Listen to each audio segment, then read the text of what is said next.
Welcome to the number one Bengals podcast. I'm Dadio McDuke, and I'm joined as Yeah, always by my co-host Dr. Hodgie the Electricus Moji. And we welcome. have two very special guests today.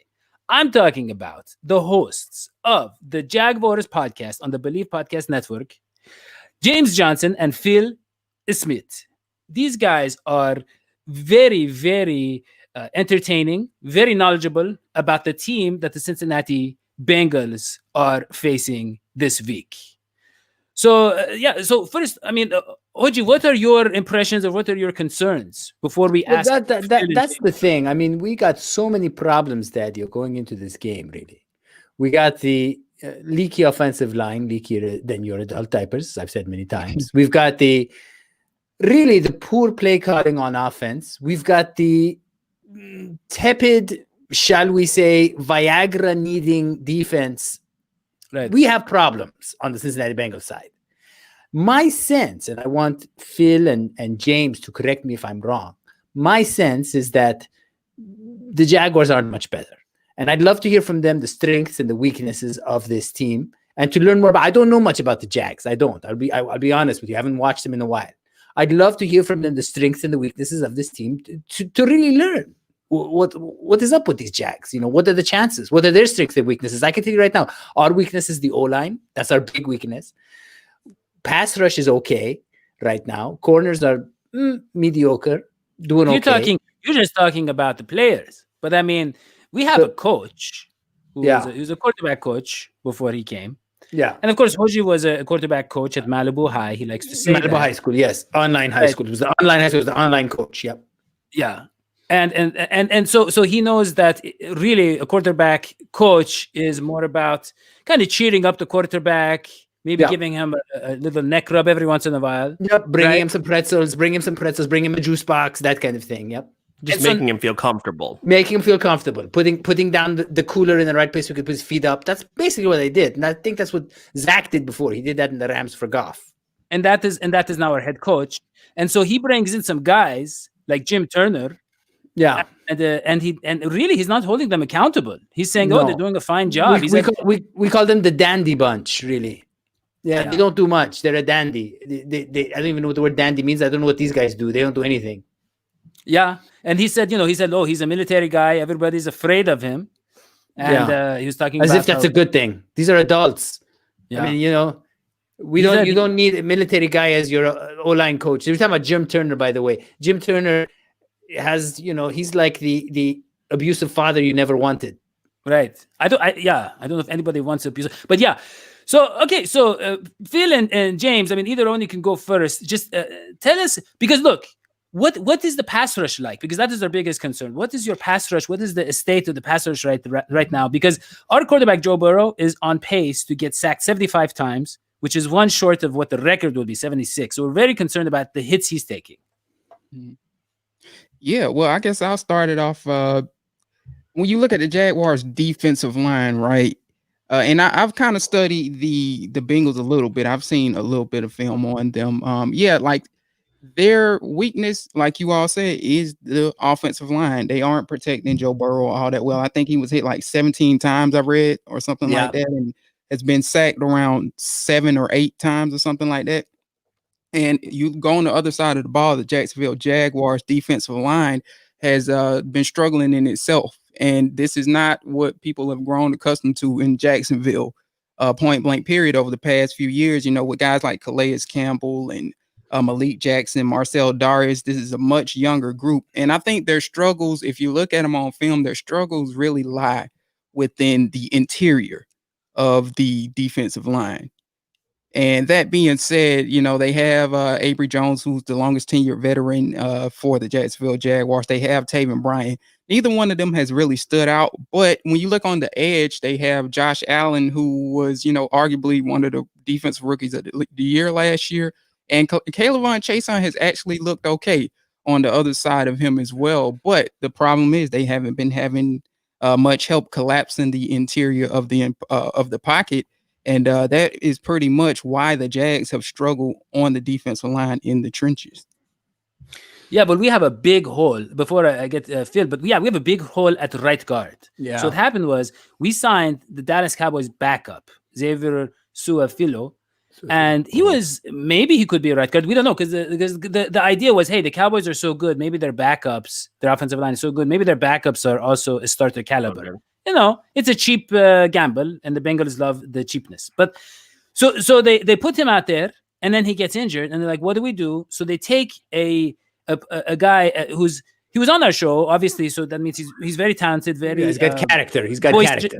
Yeah, lovable guy, Fred Johnson. But I mean, he's built like a tackle, and so they throw him at right guard, and that doesn't work. So they put in Billy Price, who they drafted to be their center in the first round. They put him at right guard, and he does worse. He was on our show, so I mean, he does worse. I mean, he did excellence. He did very, very well. But I mean, I don't know. But it's all relative. It's all relative. Yeah. But my point is. I'll say this too. Is it? Yeah. I don't mean to cut you off too. Is it? It seems like to me like ever since Kevin Zeitler left, they've been kind of struggling to replace him, if you will, at guard. Oh man, do you know the thing is? Yeah, and we knew how good Zeitler was. James, that is such a sore spot. Yeah, I mean that is the thing. Is Zeitler was young, so I mean really the only excuse that the Bengals had, because they didn't even offer him a contract. You know what they said? They said go out there and see what the market is like. And if you don't see anything you like, come back here and we'll give you like a really, really low ball offer, you know? Yeah. And it's actually, this is the way I bargain when I go to like the traditional kind of, like the bazaar type markets. I say, I'm going to, here is like, I'm going to like look at all the different stores and I'll give you like a really low ball offer. And they know I'm not serious. And so they just ignore me. And then when they see that nobody's buying their rugs, I come back and I clean up. The Bengals thought that they were in some, Middle Eastern bazaar or something. But what happened was, it's crazy. But what happened was, what even was worth was Andrew Whitworth. Yeah, go ahead, Hodgie. Well, I was going to say it was crazy. And I was going to say, I mean, I wish we all had owners like you guys have. I mean, you guys wanted Nick Foles. You guys, when you guys want something, you get it. I love that. Now, I don't know that all of us wanted Nick Foles. I will say that.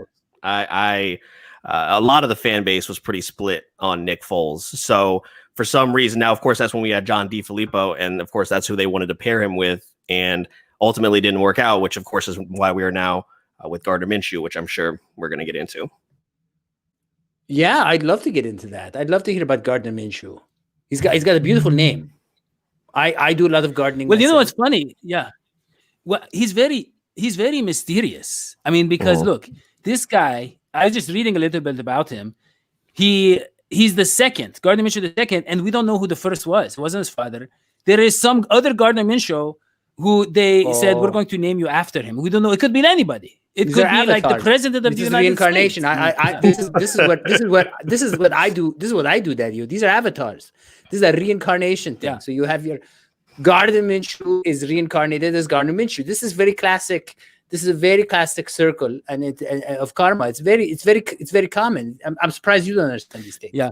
You guys want to guess what Gardner Minshew's name would have possibly been, aside from Gardner, of course? His dad had another name, and I don't know if Phil even knows this, but just take a wild guess. Yes. Yeah. Yep. Wow. Yeah. Crazy, right? I did my research, guys. That is a cool name.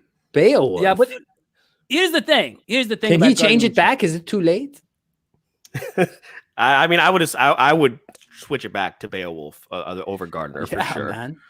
But guys, here's the thing. So Gardner Minshew, he looked good last year, and he looked better than Nick Foles, and he was very sharp for a rookie. But I think it's the low ceiling, right? That they were like, oh, he's not the long-term answer. Right. This year, they didn't have a better option. They're like, okay, maybe we get Trevor Lawrence in the next draft, or maybe, Justin Fields or something. And so they're like, we'll give him a shot. And he comes out and completes 95% of his passes in his first game, right? Second game, he's still pretty good. They lose the game. He's still pretty good. But, you guys are coming from behind all the time. And then the third game, his flaws are kind of exposed. Am I right? Like the Dolphins just knew how to play him.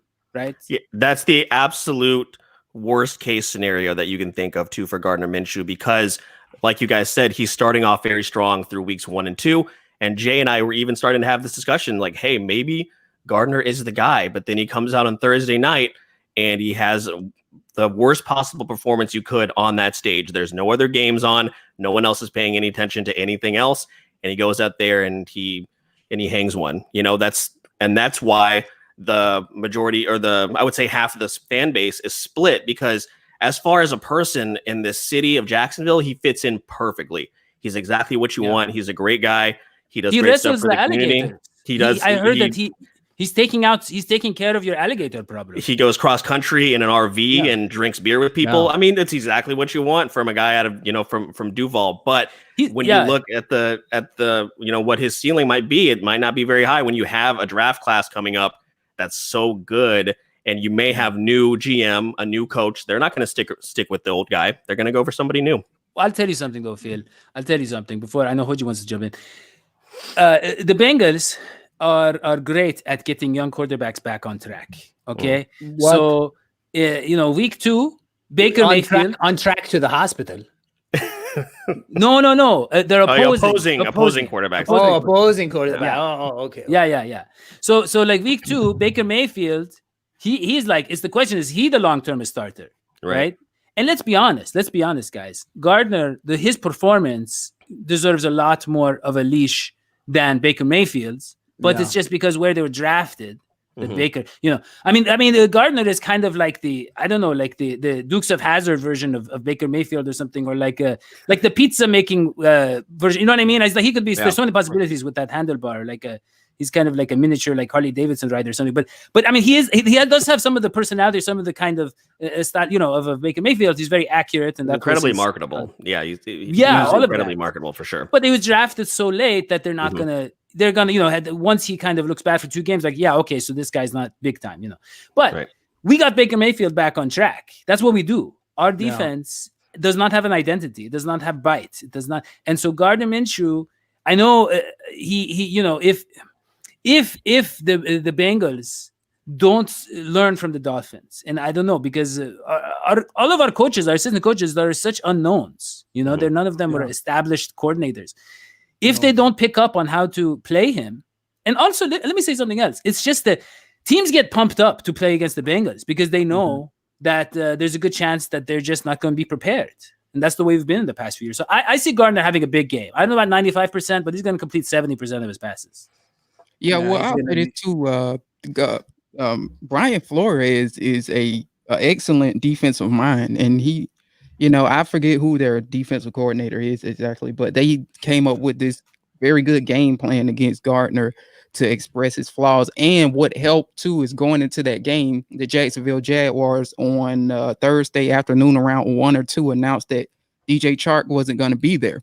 And as we all know, DJ Chark is the number 1 weapon for the Jacksonville Jaguars. Here you have Gardner Minshew, who hasn't even had 10 games as a Jaguar, as a starter at least yet. And Brian Flores just dialed up whatever it was to, make him to expose his flaws or what have you.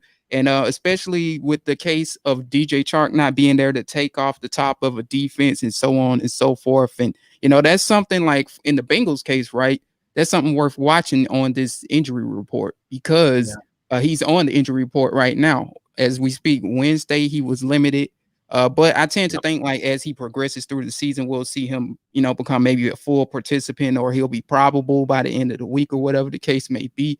But that's something to watch out for, because Gardner Minshew did not fare well with the cast behind DJ Chark, and that's Laviska Shenault and Colin Johnson, who are rookies, Keelan Cole, Chris Conley, which, who had a terrible game. Yeah, we thought like receiver was a strength for this team. But one thing we've noticed is that without DJ Chark, they don't separate all that well. So that's something to keep a note of in this game. James, I am not the type of person to show off. I'm not. Sometimes I brag about my Tesla a little bit, but really deep down, I'm a humble man. But I will tell you this: there is a triumvirate of defensive players on the Bengals that if all 3 of them play at the same time, the Jags would be unhappy. It would be not pretty. And that is your Geno Atkins, your DJ Reader, and your Carlos Dunlap. And we've not seen those 3 play in the same field yet, because Geno's been hurt.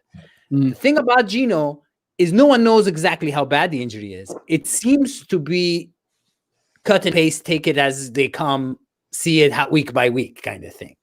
And I will say this: I don't think Geno's going to be back for this Sunday game. Good, better for you guys, right? But if if one day that man laces up and DJ Reader laces up, and Carlos Dunlap, the Carlos Dunlap, in the flesh, comes on the field, oh my Lord, that is going to be a defense to be reckoned with. Well, yeah, but I would say this, guys. Mhm. You know, you have James Robinson, right? An emerging young running back. Yep. And we honestly are tackling it's unpredictable. We have no idea what it's going to look like week to week, you know. So I mean, that's another thing is they could, if they are smart with the play calling. I don't know what the Jaguars play calling looks like right now, but if they can set up the run by establishing the pass, if you will, early on, they're gonna devour us. I mean, look, DJ Reader is very good, okay, but after really that, good. I mean, yeah, he's very good against the run. But yeah, we have not, you know, They haven't gelled. I mean, we They did haven't play the gelled. Browns. We did play the Browns. I mean, that was probably our worst game against the run, and they are exceptional. They have a great They have a running great game. run game. You know. And there was a point when Anaron seemed to have them figured out. I don't know if you remember, but they were right at the goal line, and they kept stopping them. I think they stopped them 3 times at the goal line. I don't know if you remember that, Dadio. Yeah. But they seem to, I think they're working it out. I have way more hope in the Bengals defense, believe it or not, than I do the offense, even though I think Burrow is a once in a decade kind of quarterback. The thing is, the poor kid, it's like, you know, it's like he's in one of those little bally things at the Chuck E. Cheese where everybody just jumps on you and you're in the ball, you know, you're drowning in the balls. That's what it looks like, the poor guy. It does. Like, let's go to a different place. We don't have to be at Chuck E. Cheese, young man. Come on. But No, he's it's trying to honestly do that. the funniest thing, guys, is that the team, you know, at first they were like, we're going to look at what happened offensive line. We're going to look at right guard. And now today, Jim Turner comes out, Zach Taylor comes out. They're like, you know, actually, people, it's like they're not seeing what they're seeing. It's like they're like, no, actually, the offensive line is good. These guys are making progress. People are they're too hard on Bobby Hart. And by the way, Bobby Hart They is not. blamed Burrow. James, Yeah. Phil, they blamed Burrow. Oh, they said Burrow has to, you know, Take kind the of hit. learn how to learn avoid throw taking the ball away. I mean, I'll tell you this: their denial of the problem on the defensive line, it reminds me of one of my friends and co-hosts. You know, for the longest time, I said, "Man, you're balding, man. You maybe want to wear a hat or something." He's like, "I'm not balding." I was like, "No, like look in the mirror. You're balding." And then when he finally saw it, he's like, "Well, maybe if you know, didn't give me such a hard workload, my hair wouldn't fall out." And so, like, I'm the Joe Burrow in the situation. Yeah, right? that's true. And I'm like, man, that's genetics, it's diet, it's all this stuff. The guy doesn't eat anything, but he's a fruitarian. He eats the grossest things. Yeah. Well, I mean, it's kind of gross, yeah. It sounds But it's like a healthy. situation here where none of the fan base wanted to blame Blake Bortles. That's what it sounds like. And Oh, me man. and Phil, we were kind of the bad guys in that boat. And our other co-hosts from back in the day, Jacob DeLawrence, because we just call it like it is. But that's what it sounds like kind of going on in a like vice versa type of situation over there.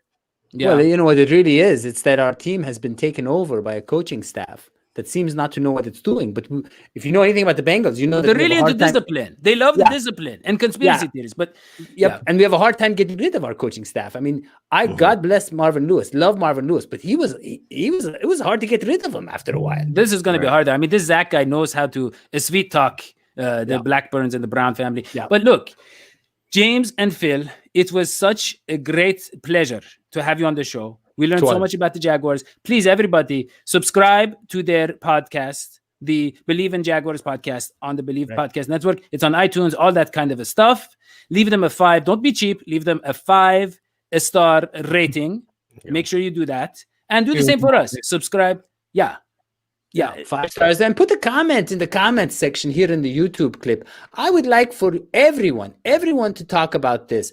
Are you as angry as Hodgie is about Zach not taking the blame when it comes to the O-line and not and the lack of really competence in doing stuff-ishness about the O-line?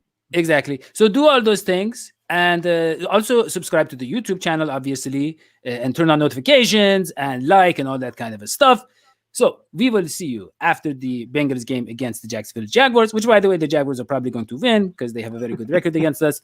But that's all we have for this show. We will see you next time. So long, sweetie. Bye-bye. Byes.